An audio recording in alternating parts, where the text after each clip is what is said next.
ರಾಜಸ್ಥಾನದ ಕೋಟಾ ನಗರದಲ್ಲಿದೆ. 195 ವರ್ಷದ ರಾಜಮಹಲ್ ಬ್ರಿಜ್ ರಾಜ್ ಭವನ ಇದರ ಅಂತರಾಳದಲ್ಲಿ ಬಚ್ಚಿಟ್ಟಿದೆ. ಒಂದು ಭಯಾನಕ ಕತೆ. 1857ರಲ್ಲಿ ಬ್ರಿಟಿಷ್ ಅಧಿಕಾರಿ ಮೇಜರ್ ಚಾರ್ಲ್ಸ್ ಬರ್ಟನ್ ಮತ್ತು ಅವನ ಪುತ್ರರು ಇಲ್ಲಿ ವಾಸವಾಗಿದ್ದರು. ಭಾರತದ ಪ್ರಥಮ ಸ್ವಾತಂತ್ರ್ಯ ಸಂಗ್ರಾಮದ ಸಮಯ. ಅಂಧಕಾರದಿಂದ ಕೂಡಿದ ಭಯಾನಕ ರಾತ್ರಿ. ಭಾರತೀಯ ಸಿಪಾಯಿಗಳು ಬ್ರಿಜ್ ರಾಜ್ ಭವನಕ್ಕೆ ದಾಳಿ ಮಾಡಿದರು. ಅವರು ಬ್ರಿಟಿಷ್ ಅಧಿಕಾರಿ ಮೇಜರ್ ಚಾರ್ಲ್ಸ್ ಬರ್ಟನ್ ಮತ್ತು ಅವನ ಇಬ್ಬರು ಮಕ್ಕಳನ್ನು ನಿರ್ದಯವಾಗಿ ಕೊಂದರು. ಗುಂಡಿನ ಸದ್ದು, ಗೊಂದಲ, ರಕ್ತಪಾತ. ಕೊನೆಗೆ ಈ ಭವನವೇ ಮೇಜರ್ ಬರ್ಟನ್ ಅವರ ಮೃತದೇಹ ಬಿದ್ದ ಅಂತಿಮ ಸ್ಥಳವಾಯಿತು.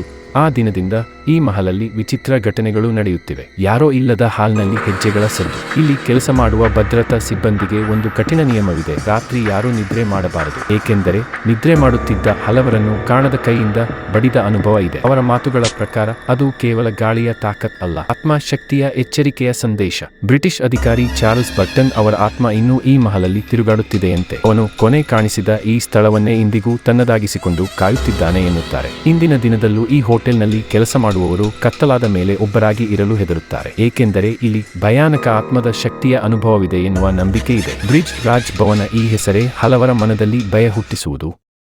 ಸ್ನೇಹಿತರೆ, ಈ ವಿಡಿಯೋಗೆ ಲೈಕ್ ಮಾಡಿ ಮತ್ತು ನಿಮ್ಮ ಫ್ರೆಂಡ್ಸ್ ಫ್ಯಾಮಿಲಿಯೊಂದಿಗೆ ಶೇರ್ ಮಾಡಿ.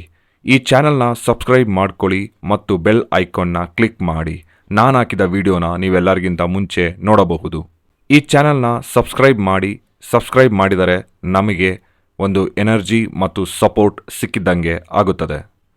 ಸ್ನೇಹಿತರೆ, ಈ ವಿಡಿಯೋವನ್ನು ನಾನು ಇಲ್ಲಿಗೆ ಮುಕ್ತಾಯ ಮಾಡುತ್ತಾ ಮತ್ತೊಂದು ಇಂಟ್ರೆಸ್ಟಿಂಗ್ ಸುದ್ದಿಯ ಒಂದಿಗೆ ನಿಮ್ಮ ಮುಂದೆ ಇರ್ತೀನಿ ಅಂತ ಹೇಳುತ್ತಾ ಹೊರಡ್ತೀನಿ. ಧನ್ಯವಾದಗಳು.